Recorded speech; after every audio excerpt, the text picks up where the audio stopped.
El arte de ser persona. El manual olvidado de la humanidad. Observa a las personas que se cruzan contigo hoy en la calle. No hace falta detenerse demasiado. Basta con unos segundos de atención consciente para notar un patrón que se repite en casi todas las ciudades del mundo.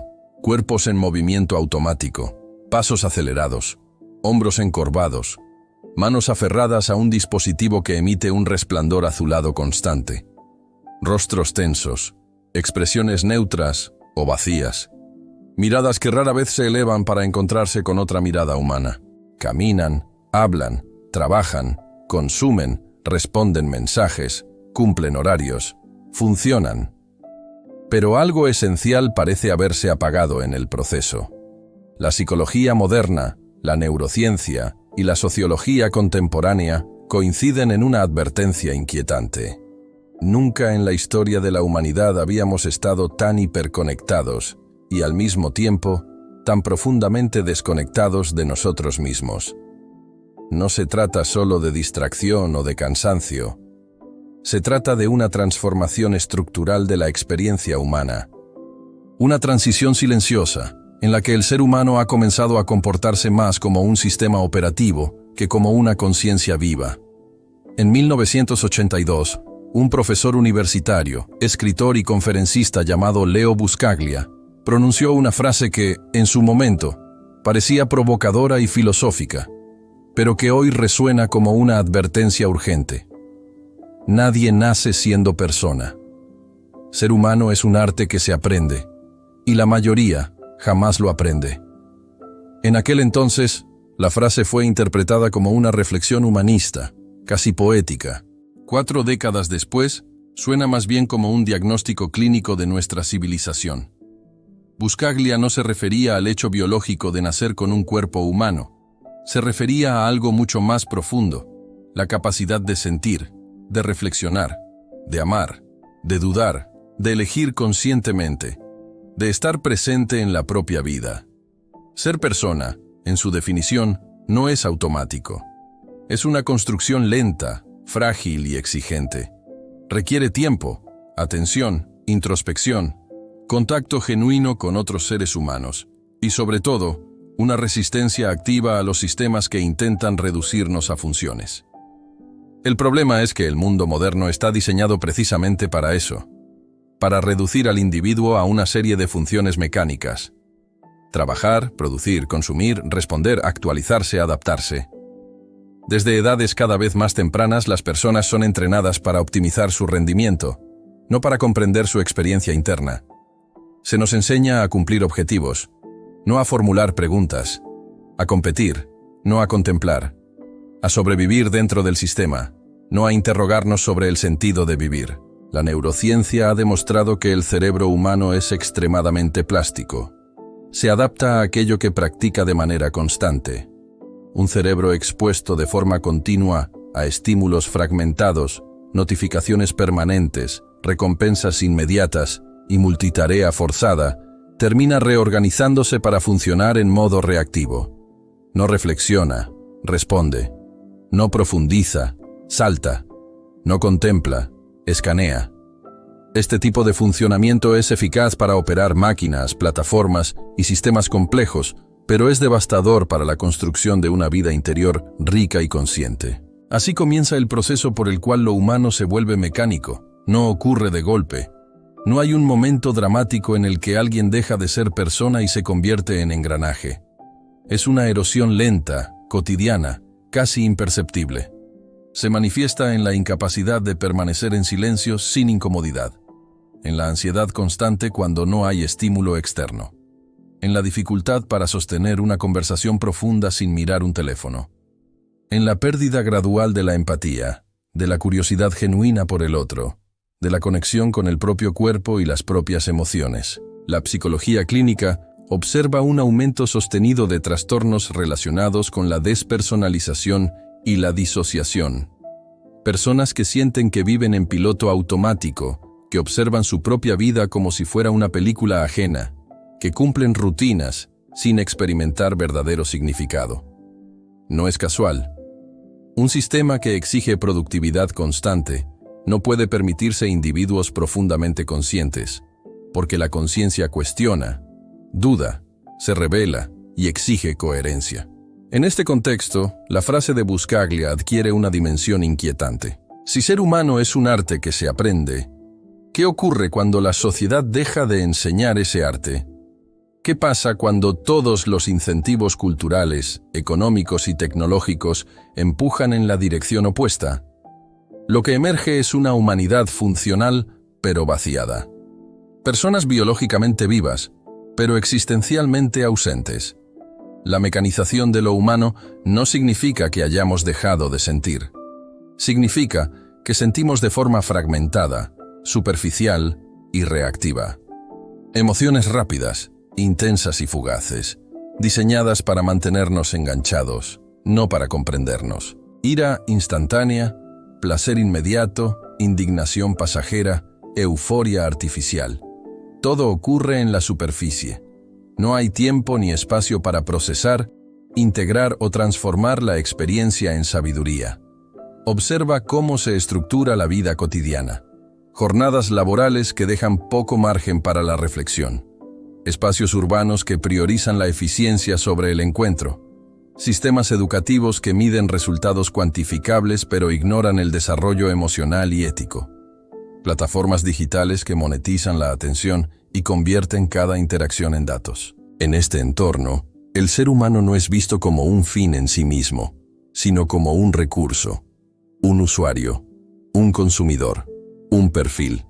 Cuando una persona pasa años funcionando bajo estas lógicas, algo se adapta internamente. El lenguaje interior se empobrece. Las preguntas profundas se postergan indefinidamente. El sentido de identidad se construye a partir de roles externos: profesión, estatus, productividad, apariencia. La vida se convierte en una secuencia de tareas que deben completarse, no en una experiencia que debe ser comprendida. Buscaglia advertía que aprender a ser humano implica aprender a amar, a aceptar la vulnerabilidad, a reconocer la propia fragilidad y la del otro. Pero la vulnerabilidad es ineficiente para los sistemas. Amar profundamente implica riesgo. Dudar implica lentitud. Sentir con intensidad implica desgaste. Por eso, el modelo dominante favorece la anestesia emocional suave. No nos apaga por completo. Nos adormece lo suficiente como para seguir funcionando. Aquí surge una pregunta incómoda. ¿Cuántas de las personas que vemos cada día están realmente presentes en su propia vida? ¿Cuántas están eligiendo conscientemente y cuántas simplemente reaccionan a estímulos externos? La mecanización no se manifiesta solo en fábricas o algoritmos. Se manifiesta en conversaciones automáticas, en sonrisas sociales vacías, en rutinas que se repiten sin reflexión, en vidas enteras vividas sin una pausa real para preguntarse por qué. Este bloque no busca condenar la tecnología ni idealizar un pasado romántico. Busca señalar una pérdida silenciosa. La pérdida de la interioridad. La pérdida del contacto con lo que significa estar vivo de manera consciente. Ser humano no es simplemente respirar, trabajar y consumir hasta el agotamiento. Ser humano implica una relación activa con la propia experiencia, con el dolor, con la alegría, con el otro, con el misterio de existir. Cuando Buscaglia decía que la mayoría jamás aprende a ser persona, no hablaba desde el cinismo, hablaba desde la urgencia. Advertía que sin una educación emocional, ética y existencial, la humanidad corre el riesgo de producir generaciones técnicamente competentes, pero espiritualmente vacías. Individuos capaces de operar sistemas complejos, pero incapaces de sostener una relación profunda consigo mismos o con los demás. Lo más inquietante es que este proceso no se vive como una tragedia evidente. Se vive como normalidad, como progreso, como adaptación. Y precisamente ahí reside el peligro. Cuando lo mecánico se vuelve la norma, lo humano comienza a parecer innecesario, incómodo o incluso un obstáculo. Sentir demasiado es visto como debilidad. Pensar demasiado como improductivo. Amar demasiado como riesgoso. Este documental no comienza con una catástrofe visible ni con un enemigo externo. Comienza con una observación cotidiana, con una pregunta silenciosa. ¿En qué momento empezamos a funcionar más de lo que empezamos a vivir? ¿Cuándo aceptamos que la eficiencia reemplazara al sentido y la conectividad reemplazara a la presencia? Entrar en el núcleo del problema implica reconocer que la mecanización de lo humano no es un accidente.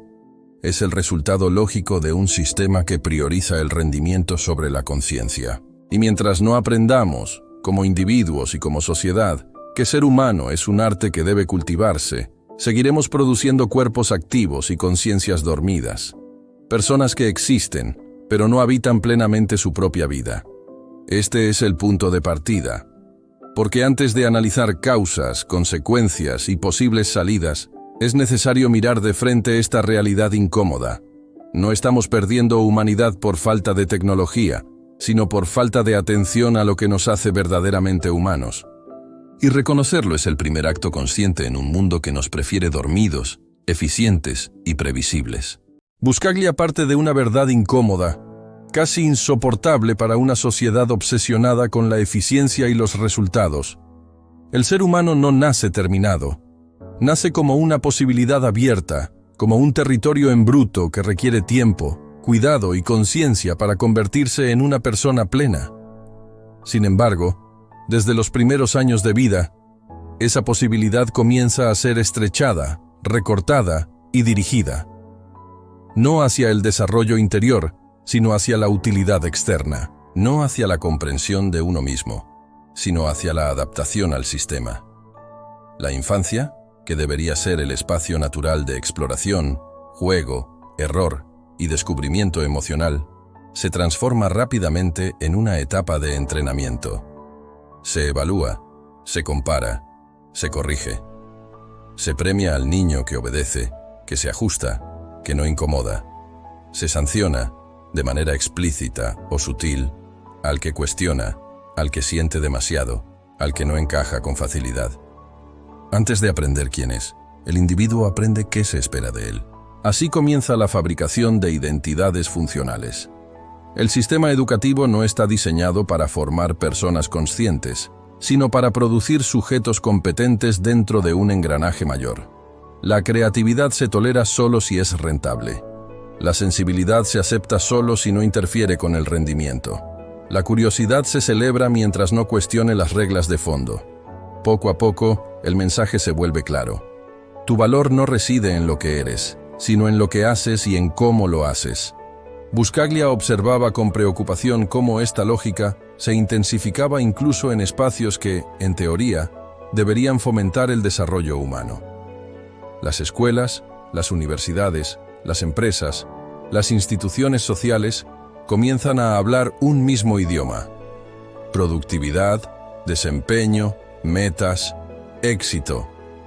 Palabras que en sí mismas no son negativas, pero que se vuelven peligrosas cuando sustituyen a conceptos como sentido, propósito, ética, compasión o autoconocimiento. En este proceso, la identidad deja de construirse desde el interior y pasa a ensamblarse desde el exterior. Somos definidos por etiquetas. El estudiante ejemplar, el empleado eficiente, el profesional exitoso, el ciudadano productivo. Cada rol viene acompañado de expectativas claras y límites implícitos. Cumplirlos otorga reconocimiento. Cuestionarlos genera fricción, exclusión o castigo. Así, la mayoría aprende rápidamente que sobrevivir implica adaptarse, no autenticarse. El problema es que estas etiquetas no son identidades reales. Son funciones. Son máscaras sociales diseñadas para facilitar la interacción dentro del sistema, pero incapaces de sostener una vida interior rica.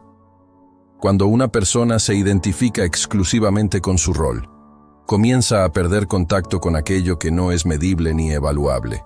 Sus emociones profundas, sus contradicciones, sus miedos, sus deseos no productivos, sus preguntas existenciales. Con el paso del tiempo, esta desconexión se normaliza. La vida se organiza como una secuencia de tareas. Estudiar para aprobar, trabajar para ascender, consumir para compensar, descansar lo justo para volver a producir. No hay un espacio real para preguntarse por qué. El para qué queda sepultado bajo el tengo que. La existencia se convierte en una agenda, no en una experiencia. Aquí emerge uno de los grandes malentendidos de la modernidad. Se asume que el malestar psicológico es un problema individual. Ansiedad, depresión, sensación de vacío, fatiga crónica, desmotivación. Se tratan como fallas personales, como desajustes químicos o debilidades emocionales. Pero Buscaglia proponía una lectura mucho más incómoda.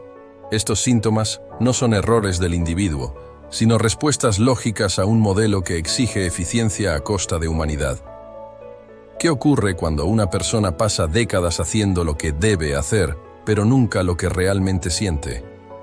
O cuando aprende a reprimir su autenticidad para encajar, y luego olvida que alguna vez fue auténtica.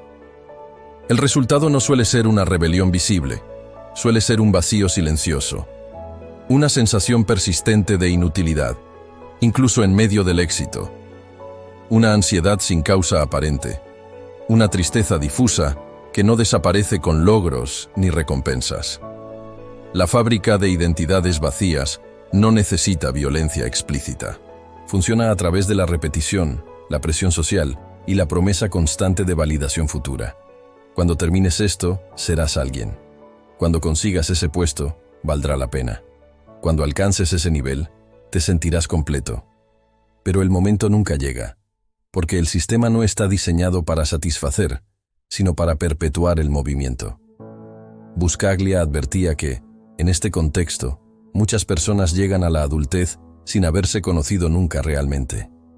Han aprendido a desempeñar papeles, pero no a habitarse. Han desarrollado habilidades técnicas, pero no lenguaje emocional. Saben cómo funcionar en el mundo, pero no cómo estar consigo mismas en silencio sin sentirse incómodas o vacías. La mecanización de la identidad también tiene un efecto devastador en las relaciones humanas. Cuando las personas se perciben a sí mismas como funciones, tienden a percibir a los demás de la misma manera. El otro se convierte en un recurso, un obstáculo, un medio para un fin. Se debilita la empatía profunda, porque ésta requiere reconocer al otro como una conciencia compleja, no como una etiqueta. Amar, en ese sentido, se vuelve difícil, porque amar implica ver más allá del rol. El mundo laboral contemporáneo es uno de los escenarios donde esta dinámica se vuelve más evidente. Se habla de capital humano, de recursos humanos, de optimización del talento. El lenguaje no es inocente. Reduce a la persona a una función intercambiable. Cuando alguien deja de rendir, se reemplaza. No se pregunta qué le ocurrió, qué perdió, qué le duele. El sistema no tiene espacio para el sufrimiento que no puede monetizarse. Frente a este panorama, Buscaglia proponía una idea radicalmente subversiva.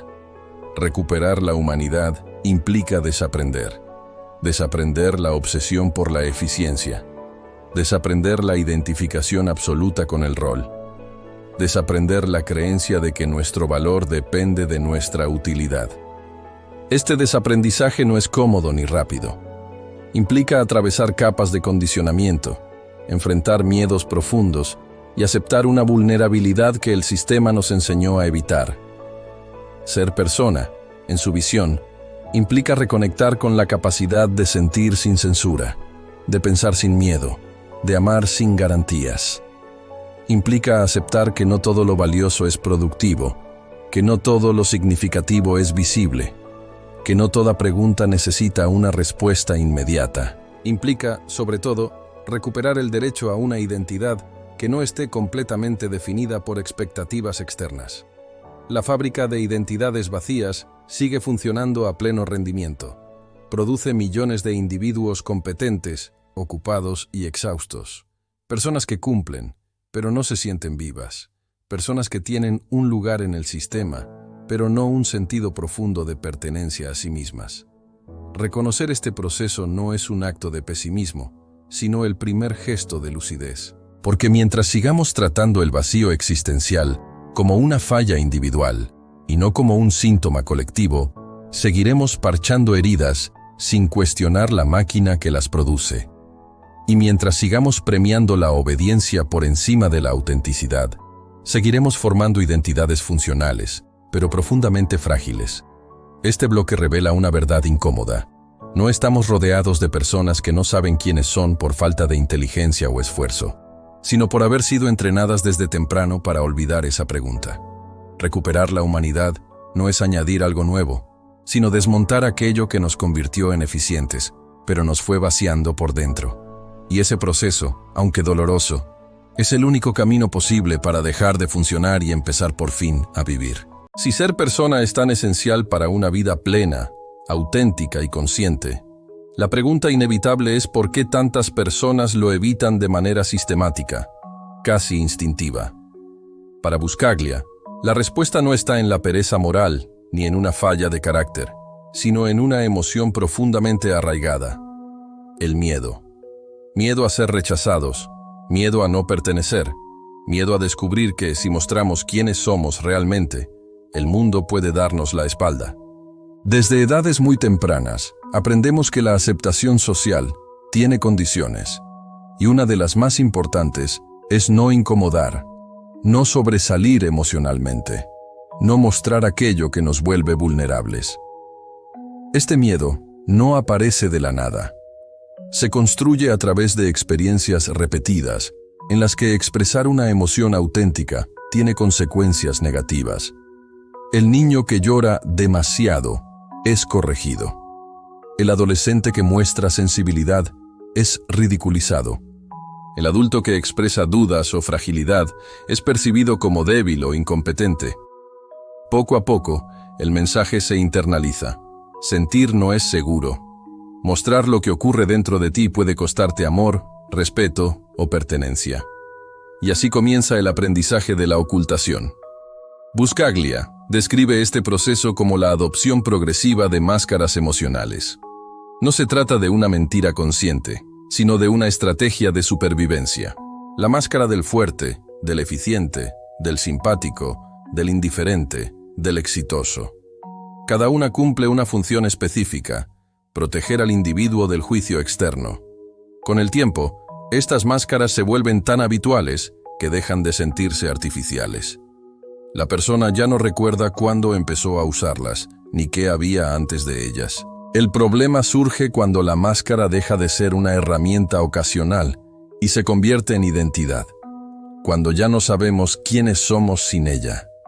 En ese punto, la autoalienación se vuelve profunda.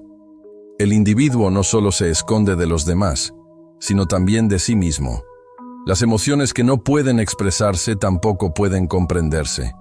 Se reprimen, se minimizan, se racionalizan o se distraen mediante actividad constante. El resultado no es equilibrio, sino anestesia. Este bloque del documental se adentra en la psicología de esa anestesia emocional. Al ocultar nuestras emociones reales, no las eliminamos. Simplemente las empujamos a un espacio interno donde pierden claridad y lenguaje. Lo que no se nombra no se procesa. Lo que no se procesa no se integra. Así, el miedo, la tristeza, la rabia o la soledad no desaparecen, sino que se transforman en ansiedad difusa, irritabilidad crónica, cansancio existencial o una sensación persistente de vacío. La sociedad moderna no prohíbe sentir de forma explícita. No hay leyes que castiguen la tristeza o el miedo. Pero existe una penalización mucho más sutil y eficaz: la penalización social. Mostrar emociones intensas en público es visto como falta de control. Llorar incomoda. Dudar genera desconfianza. Expresar dolor rompe el ritmo. En un mundo que valora la imagen, la velocidad y la eficiencia, la emoción auténtica es percibida como un obstáculo. Así se construye una cultura donde la apariencia emocional importa más que la verdad emocional. Aprendemos a decir «estoy bien» cuando no lo estamos, a sonreír por inercia, a responder con frases automáticas que evitan cualquier profundidad real. Las conversaciones se llenan de ruido superficial y se vacían de significado. Se habla mucho, pero se dice poco. Se comparte información, pero no experiencia. Buscaglia advertía que este fenómeno produce una paradoja devastadora. Vivimos rodeados de personas y, sin embargo, nos sentimos profundamente solos. No porque falte contacto humano, sino porque falta encuentro humano. El encuentro real solo ocurre cuando dos personas se muestran tal como son, sin defensas ni disfraces. Pero si todos temen ser vistos, nadie se muestra. Y si nadie se muestra, nadie es realmente visto. La autoalienación se refuerza con la cultura de la comparación constante. Al exponernos de forma continua a imágenes idealizadas de éxito, felicidad y control emocional, comenzamos a creer que nuestras propias experiencias internas son defectuosas. Si los demás parecen seguros, felices y completos, ¿qué falla en mí? En lugar de cuestionar la ilusión colectiva, cuestionamos nuestra propia legitimidad emocional. Y para no quedar expuestos, reforzamos aún más la máscara. Este proceso tiene consecuencias profundas en la identidad. Cuando una persona pasa años ocultando lo que siente, pierde la capacidad de reconocerlo con claridad. Las emociones se vuelven confusas, mezcladas, difíciles de identificar. Aparece una desconexión entre lo que ocurre externamente y lo que se vive internamente. Se responde de forma automática a situaciones que, en realidad, generan malestar. Se dice sí cuando se quiere decir no. Se permanece donde ya no se pertenece. El miedo a ser vistos tal como somos no es solo miedo al rechazo externo, sino también miedo al encuentro interno. Porque mostrarse implica primero mirarse. Implica aceptar aspectos propios que no encajan con la imagen que hemos construido. Implica reconocer heridas, contradicciones, inseguridades, y en una cultura que glorifica la certeza y la autosuficiencia, admitir fragilidad parece un fracaso. Sin embargo, Buscaglia sostenía que la verdadera fortaleza no reside en la ausencia de vulnerabilidad, sino en la capacidad de sostenerla sin huir. Ser persona, en su sentido más profundo, exige un acto radical de valentía. No la valentía espectacular de los gestos heroicos, sino la valentía cotidiana de decir, esto soy, aun sabiendo que puede no ser aceptado por todos. Aceptar la propia vulnerabilidad no significa exponerse sin límites ni renunciar al cuidado personal. Significa dejar de vivir exclusivamente para proteger una imagen. Significa permitir que las emociones existan, que sean sentidas, comprendidas y expresadas de manera honesta.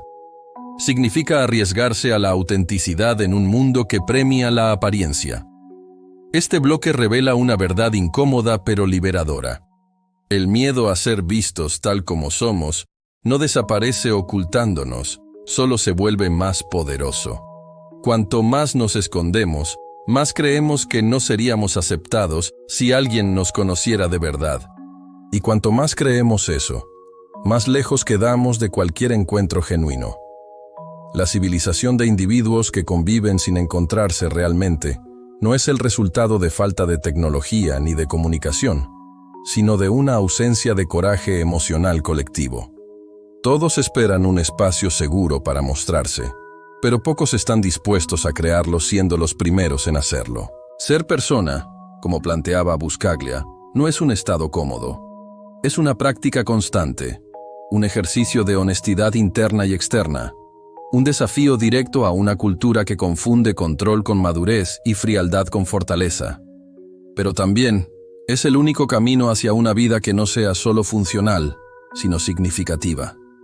Porque al final, el mayor riesgo no es ser vistos y rechazados. El mayor riesgo es vivir toda una vida sin haber sido vistos nunca, ni siquiera por nosotros mismos. Leo Buscaglia fue durante años una figura incómoda para la academia tradicional. Hablar de amor, de caricias, de abrazos y de necesidad afectiva en un entorno universitario dominado por gráficos, estadísticas y lenguaje técnico parecía para muchos una frivolidad o una falta de rigor. Sin embargo, con el paso del tiempo, aquello que fue motivo de burla comenzó a encontrar respaldo empírico. Hoy, la neurociencia, la psicología evolutiva y la biología del comportamiento confirman una verdad fundamental. El ser humano posee un hambre biológica de afecto. no es una metáfora poética, es una necesidad fisiológica tan real como el hambre o el sueño. Desde el momento del nacimiento, el contacto humano cumple una función reguladora esencial. El tacto activa circuitos neuronales que estabilizan el sistema nervioso, reducen los niveles de cortisol y favorecen la liberación de oxitocina, una hormona directamente vinculada al apego, la confianza y la sensación de seguridad. Cuando un bebé es privado de contacto físico y emocional, su desarrollo neurológico se ve comprometido. Esto no es una hipótesis, es un hecho documentado en estudios realizados en orfanatos, unidades neonatales y contextos de privación afectiva severa. Buscaglia intuía esto décadas antes de que la ciencia pudiera medirlo con precisión. Sostenía que el amor no era un lujo emocional ni un adorno de la vida, sino una condición básica para la salud psíquica y corporal. La ausencia de afecto no solo produce tristeza, produce desregulación biológica. El cuerpo entra en un estado de alerta crónica, como si estuviera permanentemente amenazado. A largo plazo, esto debilita el sistema inmunológico, altera el metabolismo y aumenta la vulnerabilidad a trastornos mentales. En la adultez, esta necesidad no desaparece. Simplemente se vuelve más compleja y muchas veces más reprimida. La cultura contemporánea valora la independencia extrema, la autosuficiencia emocional y la idea de que necesitar a otros es una señal de debilidad. Se glorifica al individuo que no necesita a nadie, que se basta a sí mismo, que no depende emocionalmente de vínculos profundos. Pero el cuerpo no entiende de ideologías culturales. La biología sigue reclamando conexión. La falta de contacto físico y emocional no siempre se manifiesta como soledad consciente. Muchas personas viven rodeadas de otros, mantienen conversaciones diarias, interactúan en redes sociales y aún así experimentan un vacío persistente. Ese vacío no proviene de la falta de estímulo, sino de la falta de resonancia humana. El contacto superficial no satisface la necesidad de afecto. La presencia física sin conexión emocional tampoco. El cuerpo distingue entre cercanía real y simple proximidad. En este punto se vuelve evidente que la deshumanización no es solo un problema filosófico o social, sino un problema biológico. Estamos organizando nuestras vidas de un modo que contradice las necesidades fundamentales de nuestro sistema nervioso. Pasamos horas frente a pantallas, interactuamos a través de interfaces, reducimos el contacto humano a mensajes, emojis y reacciones digitales. Estas formas de interacción pueden complementar, pero no reemplazar la experiencia del encuentro humano directo. La cultura del miedo al contacto ha crecido de manera silenciosa. Tocar es visto como invasión. Abrazar genera incomodidad. Mostrar afecto en público se percibe como inapropiado. Incluso en relaciones cercanas, el contacto físico se vuelve escaso, mecánico o condicionado. Esta aversión no surge de la nada. Es el resultado de una sociedad que asocia el cuerpo con riesgo, vulnerabilidad y pérdida de control. Buscaglia advertía que una cultura que teme el contacto termina produciendo individuos emocionalmente hambrientos y biológicamente estresados. El estrés crónico no es solo una sensación psicológica, es un estado fisiológico que altera el equilibrio hormonal, afecta la memoria, deteriora la capacidad de concentración y reduce la empatía.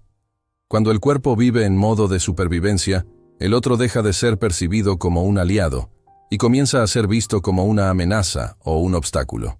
Aquí aparece una paradoja inquietante. Cuanto más necesitados estamos de afecto, más nos protegemos de él. El miedo al rechazo, al dolor o a la dependencia lleva a muchas personas a cerrarse emocionalmente. Se construyen relaciones funcionales, pero no nutritivas. Se intercambia compañía, pero no intimidad. Se convive, pero no se conecta. El hambre afectiva no desaparece, simplemente se cronifica. La neurociencia ha demostrado que el contacto humano de calidad tiene efectos directos sobre la regulación emocional. Un abrazo sostenido puede disminuir la frecuencia cardíaca, reducir la presión arterial y generar una sensación de calma profunda. La mirada empática activa regiones cerebrales asociadas al reconocimiento y la pertenencia. La escucha genuina modula la actividad de la amígdala, reduciendo la respuesta de miedo. Estos procesos no pueden replicarse completamente en entornos digitales. Buscaglia insistía en que el amor no es una emoción espontánea que aparece mágicamente cuando las condiciones son perfectas. Es una habilidad que se practica. Requiere atención, presencia, disposición a sentir y a dejarse afectar por el otro. En una sociedad que prioriza la productividad y la eficiencia, estas cualidades parecen improductivas, incluso peligrosas. Amar implica detenerse, escuchar, exponerse. Implica tiempo, implica riesgo. Ser persona, en este sentido, no es simplemente existir como individuo biológico. Es desarrollar la capacidad de vincularse de manera consciente y sensible. Es reconocer al otro como un ser vivo con una experiencia interna tan compleja como la propia. No como un medio para un fin, no como una función dentro del sistema, sino como una presencia legítima. Esta forma de conexión no surge automáticamente. Debe ser aprendida y reaprendida, especialmente en culturas que la han erosionado. La falta de afecto no solo daña a quienes la sufren individualmente, tiene consecuencias colectivas.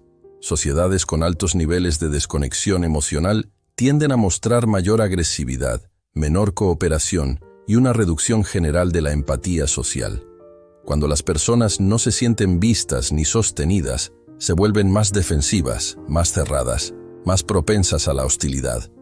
El tejido social se debilita. Buscaglia veía en el amor una fuerza profundamente política, no en el sentido partidario, sino estructural. Una sociedad que cultiva el afecto produce individuos más regulados, más conscientes y menos manipulables. Personas que no viven desde la carencia extrema son menos propensas a buscar validación a través del consumo, el poder o la dominación. Por eso, hablar de amor no era ingenuo, era subversivo. Reaprender a conectar implica desafiar normas culturales profundamente arraigadas. Implica permitir el contacto físico respetuoso, la expresión emocional honesta y la presencia real. Implica aceptar que necesitar afecto no nos hace débiles, sino humanos. Implica reconocer que la autosuficiencia emocional absoluta es una fantasía peligrosa. En este bloque, comprendemos que el hambre biológica de afecto no puede ser ignorada sin consecuencias. No se trata de romanticismo, sino de supervivencia psíquica. El cuerpo humano fue diseñado para vincularse. Cuando se le priva de esa función, comienza a deteriorarse de maneras sutiles pero profundas. Ser persona, como planteaba Buscaglia, implica asumir la responsabilidad de nutrir y dejarnos nutrir emocionalmente. Implica reaprender gestos simples que hemos desaprendido. Escuchar sin interrumpir, mirar sin juzgar, tocar sin miedo, estar sin huir. En un mundo que ha mecanizado la vida, el afecto se convierte en un acto de resistencia. Porque al final, ninguna eficiencia, ningún éxito ni ninguna conexión digital puede reemplazar lo que ocurre cuando dos seres humanos se reconocen mutuamente como vivos, vulnerables y presentes. Allí, en ese espacio aparentemente simple, comienza la verdadera humanización.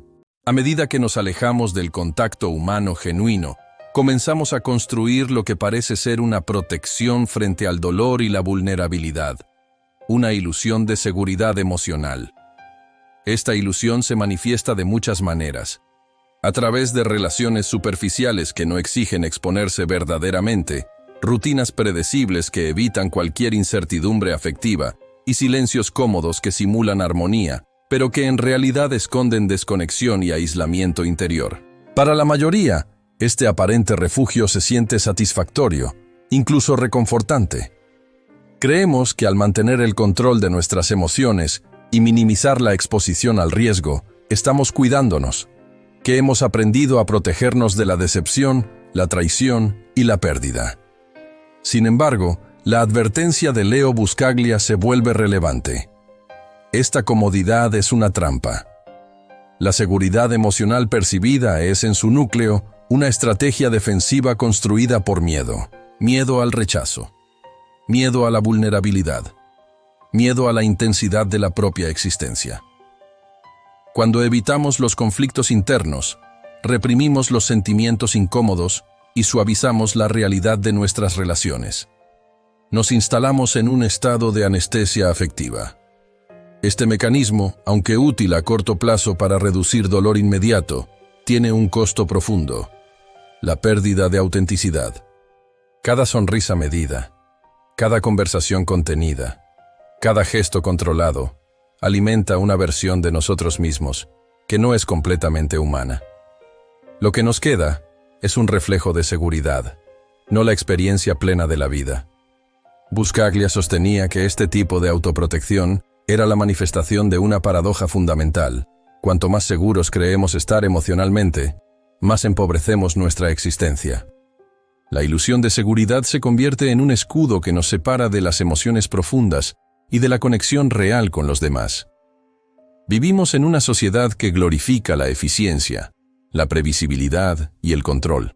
El afecto espontáneo, la vulnerabilidad abierta y la intimidad sin guión se perciben como riesgos que deben minimizarse. Así, inadvertidamente, sustituimos la intensidad emocional por la comodidad de la rutina y la previsibilidad de la superficialidad. Este bloque del documental explora cómo la evitación del conflicto emocional empobrece la experiencia humana. Amar, sentir y expresarse implica necesariamente enfrentarse a lo imprevisible. Discusiones, malentendidos, desacuerdos, decepciones y, a veces, pérdidas irreparables. El contacto auténtico con otro ser humano siempre conlleva riesgo porque exige mostrarse tal como se es, sin máscaras ni guiones, con la certeza de que el otro puede no corresponder de la manera que esperamos. Es un acto de exposición radical. Sin embargo, renunciar a ese riesgo conduce a lo que parece ser paz interior, pero que en realidad es una anestesia. La ausencia de dolor no es plenitud. Es un vacío silencioso que se disfraza de seguridad. El miedo a ser vistos tal como somos nos empuja hacia relaciones que cumplen con la forma, pero carecen de sustancia. La sonrisa de cortesía, el abrazo que se da por obligación, la conversación que permanece en la superficie. Todos son sustitutos que el cerebro interpreta como contacto, pero que no activan los circuitos profundos del afecto y la empatía. La psicología y la neurociencia han demostrado que estos intercambios superficiales liberan endorfinas pasajeras y generan la ilusión de bienestar, pero no producen la oxitocina y la regulación emocional profunda que surgen del contacto real y del reconocimiento mutuo. Es un placer simulado, no una vivencia humana completa. Buscaglia insistía en que ser persona implica enfrentar la propia vulnerabilidad y aceptar que sentir es inherentemente arriesgado. La seguridad emocional absoluta es un mito. No existe un lugar donde las emociones puedan desarrollarse sin riesgo, porque el riesgo es precisamente el medio por el cual se establece la autenticidad y la conexión significativa. Cada vínculo que construimos, cada interacción que nos permite abrirnos y mostrar nuestro yo verdadero, representa un acto consciente de valentía. Así, cada relación auténtica se convierte en un gesto de resistencia frente a la automatización emocional que nos impone la sociedad. El trabajo constante, la productividad obsesiva, las interacciones mediadas por pantallas y la presión por cumplir roles funcionales en lugar de existir plenamente. El fenómeno que describimos aquí no es exclusivo de las relaciones de pareja o la intimidad romántica. Se extiende a la familia, a la amistad, a la relación con colegas y vecinos. En todos los ámbitos, la tendencia es la misma: sustituir la profundidad por la funcionalidad. Los abrazos se acortan, las conversaciones se racionalizan, los vínculos se jerarquizan según utilidad o conveniencia. La cultura de la eficiencia emocional reforzada por la tecnología, el trabajo y los hábitos sociales ha creado generaciones que han olvidado cómo practicar el afecto genuino, cómo sostener al otro y dejarse sostener, cómo escuchar con atención plena y responder desde la autenticidad, no desde la rutina, o el protocolo social. El hambre biológica de afecto, como vimos en el bloque anterior, se combina con esta ilusión de seguridad para producir un estado de vacío crónico. El cuerpo puede adaptarse a la carencia hasta cierto punto, pero la mente y la emoción no pueden ignorarla indefinidamente. El resultado es ansiedad crónica, depresión, apatía, agresividad pasiva y, en algunos casos, conductas autodestructivas. Esta es la consecuencia silenciosa de la comodidad emocional. Un confort que se paga con la erosión de la vitalidad humana. Reaprender a amar, a conectar, a arriesgarse emocionalmente, requiere un esfuerzo consciente y sostenido. Implica salir de la zona de confort y reconocer que la verdadera seguridad no reside en evitar el dolor, sino en desarrollarse a pesar de él. La fortaleza emocional no se construye evitando la vulnerabilidad. Se construye abrazándola, permitiéndose sentir y responder con autenticidad. La práctica del afecto consciente, un abrazo sostenido, una escucha activa, un gesto de apoyo genuino, es la forma más efectiva de combatir la ilusión de seguridad que nos adormece. Este bloque nos deja una enseñanza crítica. La vida humana no puede reducirse a la gestión eficiente de emociones, la planificación cuidadosa de relaciones o la evasión de riesgos afectivos. Ser persona significa estar dispuesto a enfrentar lo desconocido, a aceptar que la intensidad emocional puede asustar, herir o desafiar nuestras expectativas. Solo a través de ese riesgo se logra la verdadera humanización. En última instancia, la ilusión de seguridad emocional no es un logro, sino un obstáculo. Nos protege de forma aparente, pero nos separa de la esencia de lo que significa ser humano. Cada gesto auténtico, cada palabra sincera, cada contacto físico que se permite existir sin temor, se convierte en un acto de resistencia y en una reafirmación de nuestra humanidad frente a un mundo que busca mecanizarnos. Aprender a vivir con riesgo emocional es aprender a vivir como persona, porque, al final, como lo señalaba Buscaglia, la seguridad absoluta es imposible y la comodidad emocional solo nos adormece. La verdadera plenitud surge del encuentro humano genuino, de aceptar la vulnerabilidad, de abrazar el dolor y la alegría, de conectarnos profundamente con otros seres vivos. Y allí, en ese espacio de riesgo compartido, comienza a formarse la auténtica persona, más allá de máscaras, rutinas y pantallas. La vida emocional no puede automatizarse, solo puede vivirse. En un mundo saturado de estímulos, de rutinas automatizadas y expectativas externas, Leo Buscaglia nos recuerda una verdad que muchos prefieren ignorar. La responsabilidad de existir recae enteramente sobre nuestros hombros. Nadie más puede construir la persona que eres, ni tus padres, ni la escuela, ni los jefes, ni la sociedad, ni las modas culturales, ni los algoritmos que deciden qué contenidos consumimos. La responsabilidad es estrictamente personal, absoluta y, a la vez, ineludible. Desde la infancia, se nos educa para obedecer, adaptarnos y cumplir roles. Se nos enseña a ser buenos estudiantes, buenos empleados, buenos ciudadanos. Pero en ese proceso, la verdadera enseñanza de cómo ser persona se diluye, se posterga, se ignora. La libertad personal, según Buscaglia, no consiste simplemente en hacer lo que uno quiere o en satisfacer deseos pasajeros. Esa libertad no es un pasaporte para la comodidad ni un privilegio para escapar de responsabilidades. La libertad auténtica consiste en decidir, de manera consciente y constante, quién quieres ser en cada momento de tu vida. Es un acto deliberado de autocreación que debe ejercerse a diario, en cada pensamiento, cada acción y cada elección moral y emocional. Este bloque confronta al espectador con una verdad incómoda y a veces aterradora. Vivir implica elegir, y no elegir también es elegir. Cada silencio que sostenemos, cada evasión de confrontación, cada compromiso inconsciente con la rutina, moldea nuestra identidad tanto como nuestras acciones conscientes. Ignorar esta realidad no nos libera, nos condena a la inercia, a la mediocridad de un ser humano a medio construir. La vida no espera. no otorga segundas oportunidades automáticas, y cada momento desperdiciado en pasividad reduce la posibilidad de ser plenamente humano. Buscaglia insiste en que la finitud de la vida es lo que le otorga urgencia al acto de existir. La conciencia de nuestra mortalidad debe inspirar, no paralizar. Debe empujarnos a tomar decisiones que nos acerquen a la plenitud y no a la complacencia. Cada conversación que tenemos, cada gesto que ofrecemos o retenemos, cada emoción que expresamos o reprimimos, contribuye a la construcción de la persona que somos. Ser humano no es un accidente. Es una obra en progreso que requiere participación activa. La negligencia en este proceso tiene consecuencias profundas, porque dejar que otros, el miedo o la rutina definan quién eres es entregar tu existencia a terceros. La responsabilidad de existir también implica enfrentar nuestras contradicciones internas.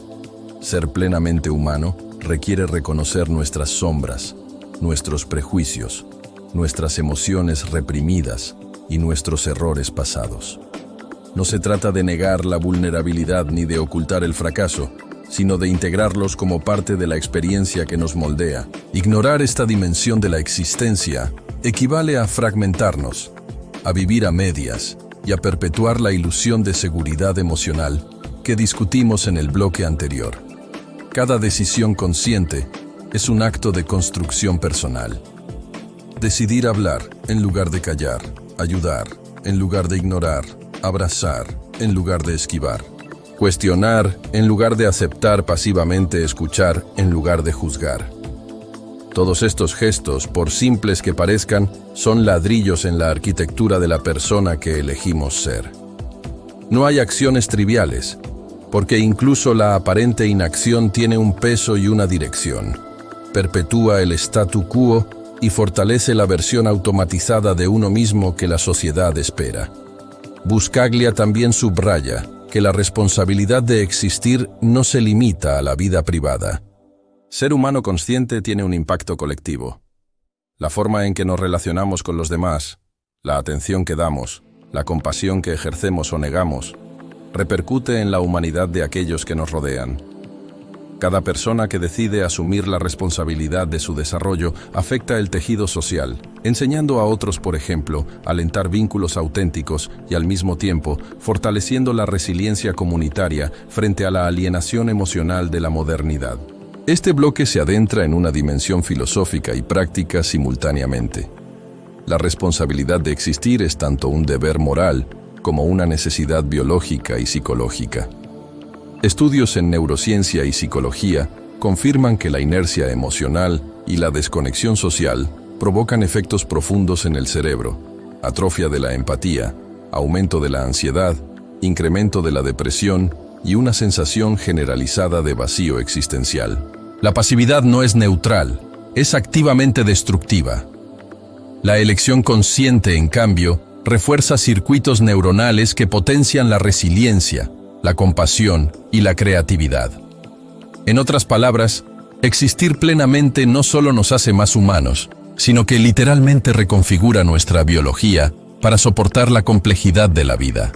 Al enfrentar este desafío, surge una pregunta inevitable. ¿Qué significa vivir con responsabilidad? Implica observarse a uno mismo sin autoengaños, asumir las consecuencias de cada decisión y tomar control de la propia narrativa. La persona que evita esta labor permanece atrapada en un ciclo de autocomplacencia y alienación. La persona que la enfrenta se convierte en autor y protagonista de su propia existencia, construyendo significado y plenitud donde antes solo había rutina y vacío. Finalmente, la responsabilidad de existir también se refleja en la temporalidad. Cada minuto que pasa sin ejercer esta conciencia es un minuto perdido, irrepetible, que nunca podrá recuperarse. La urgencia no es un llamado al pánico, sino un recordatorio de la oportunidad. Cada instante es una posibilidad para ser, para actuar, para transformar la rutina en descubrimiento, la superficialidad en profundidad, la obediencia en libertad y la inercia en presencia activa. La vida finita, entonces, se convierte en un aliado silencioso, Nos desafía a vivir plenamente, a decidir con claridad, a asumir la vulnerabilidad como un espacio de creación y no como una amenaza. La libertad personal exige disciplina, valentía y honestidad con uno mismo. No hay atajos, no hay excusas, no hay responsables externos. Cada ser humano es el arquitecto de su persona. Y la única manera de no perderse en la mecanización emocional y existencial es aceptar la responsabilidad de existir, momento a momento, elección tras elección. En conclusión, este bloque revela una realidad que la mayoría evita confrontar. La inacción es una forma de decisión. La inercia es una forma de traición a uno mismo. La libertad auténtica no es un derecho que nos otorga la sociedad. Es un mandato que nos imponemos a nosotros mismos si deseamos vivir como seres humanos completos. La responsabilidad de existir no se limita a existir. Consiste en existir con intención, con conciencia, con coraje y con autenticidad. Cada pensamiento, cada gesto, cada palabra y cada silencio cuenta. La vida es un lienzo y nosotros somos los artistas, los únicos capaces de darle color, textura y significado. No hacerlo es dejar que la rutina, el miedo y la superficialidad definan la obra por nosotros. El arte de ser persona no es un libro de autoayuda ni un conjunto de consejos superficiales. Es un manifiesto, un llamado urgente que atraviesa generaciones, una advertencia que se hace eco en la estructura misma de nuestra sociedad contemporánea. La mayor tragedia del ser humano moderno no es la muerte, sino vivir sin haberse sentido realmente vivo. En un mundo saturado de pantallas, rutinas y expectativas externas, la supervivencia se ha convertido en un acto automático, la existencia consciente, en un desafío radical. Leo Buscaglia nos recuerda que la sociedad puede enseñarnos a sobrevivir, puede moldearnos para cumplir funciones específicas y obedecer reglas, pero nadie más puede enseñarnos a existir, a ser plenamente conscientes de nuestro propio tiempo en el mundo. Esa lección es irreemplazable, intransferible y urgente. Ser persona no es un estado que se alcanza con facilidad ni un destino final. Es un proceso continuo, un arte que se ejerce todos los días, minuto a minuto. Implica sentir sin miedo, equivocarse sin autocompasión, amar sin condiciones, perder sin rendirse y volver a intentar con renovada valentía. Cada acción, cada pensamiento y cada emoción son herramientas en la construcción de nuestra humanidad. Cada silencio, cada conversación significativa y cada vínculo auténtico contribuyen a ese proyecto vital que nadie más puede completar por nosotros. En un mundo que recompensa la conformidad y castiga la introspección, elegir la autenticidad es un acto de valentía, un gesto revolucionario. Ser persona es enfrentarse a la incomodidad de la vulnerabilidad, al rechazo, al error y al miedo, y decidir actuar con plena conciencia a pesar de ellos. Buscaglia nos enseña que el tiempo es el recurso más limitado y a la vez más valioso de nuestra vida. Cada instante desperdiciado en pasividad, superficialidad o rutina no es neutral. Es un tiempo que se ha perdido irremediablemente. Un fragmento de nuestra existencia que nunca regresará. La verdadera medida de la vida no es la duración de los años, sino la profundidad de cada experiencia vivida, la intensidad con la que nos hemos permitido sentir la capacidad de enfrentar el dolor, de explorar la alegría, de cultivar conexiones humanas reales y significativas. La pregunta no es cuántos años hemos vivido, sino cuánta vida hubo realmente en esos años. Y la respuesta depende únicamente de nosotros. El despertar del humano real requiere un compromiso radical con la conciencia y la autenticidad. No basta con existir físicamente. Debemos habitar cada decisión con plena responsabilidad, reconocer nuestro impacto sobre otros seres y asumir nuestra propia narrativa sin delegarla a nadie. La cultura moderna, con su obsesión por la eficiencia, la productividad y la apariencia, tiende a robarnos esta responsabilidad, nos adormece con la ilusión de seguridad y control, y nos convence de que la felicidad reside en la aceptación externa más que en la integración interna. Buscaglia desafía esta idea. La verdadera libertad no se obtiene con comodidad ni aprobación social, sino con coraje para enfrentar lo desconocido dentro de uno mismo y en el mundo que nos rodea. Ser humano consciente también significa abrazar la imperfección. La sociedad moderna nos presiona para mostrar una versión idealizada de nosotros mismos, mientras nos oculta la riqueza de la experiencia genuina. El fracaso, la duda, la emoción cruda. Buscaglia nos recuerda que estos elementos no son fallas, sino componentes esenciales de la vida plena. Cada error es una lección, cada pérdida una oportunidad de aprendizaje, cada miedo un catalizador para la valentía. La autenticidad implica vivir en diálogo constante con estas dimensiones internas, sin negarlas ni disfrazarlas. El despertar del humano real, según Buscaglia, se manifiesta en la conexión auténtica con los demás. La humanidad no se realiza en aislamiento. Cada vínculo genuino, cada acto de compasión, cada gesto de presencia consciente, tiene un efecto multiplicador. Cuando nos permitimos ver y sentir a los demás como seres completos, estimulamos su humanidad y reforzamos la nuestra. El contacto emocional no es un lujo, sino un imperativo biológico y psicológico. La falta de afecto y empatía erosiona nuestra mente, nuestro cuerpo y nuestra esencia. Amar, escuchar, comprender y acompañar son prácticas que ejercitan nuestra persona, igual que el ejercicio físico fortalece el cuerpo. Cada interacción auténtica es un acto de resistencia frente a la deshumanización de la era digital y automatizada.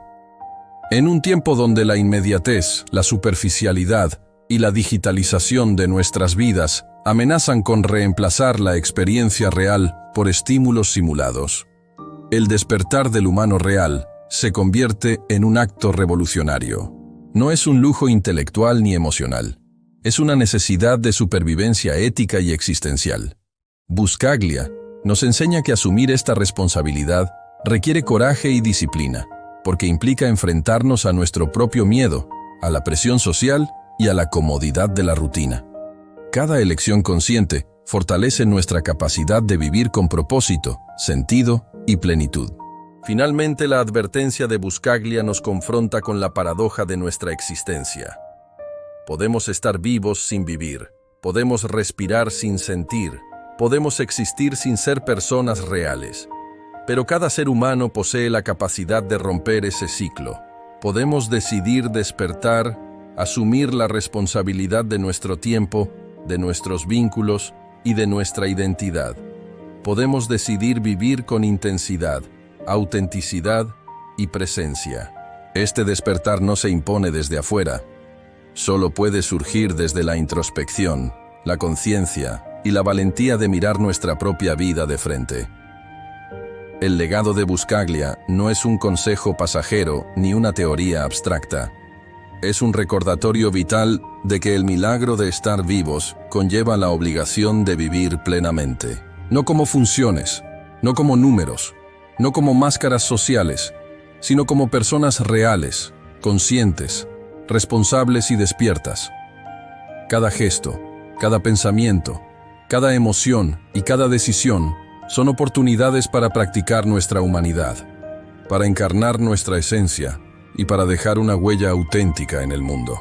Porque al final, la pregunta no es cuánto tiempo hemos vivido, ni cuántas metas hemos alcanzado, ni cuántos roles hemos cumplido. La pregunta esencial es, ¿cuánta vida hubo realmente en ese tiempo? ¿Cuánta humanidad? ¿Cuánta autenticidad? ¿Cuánta conciencia plena? Y esa respuesta está, irrevocablemente, en nuestras manos.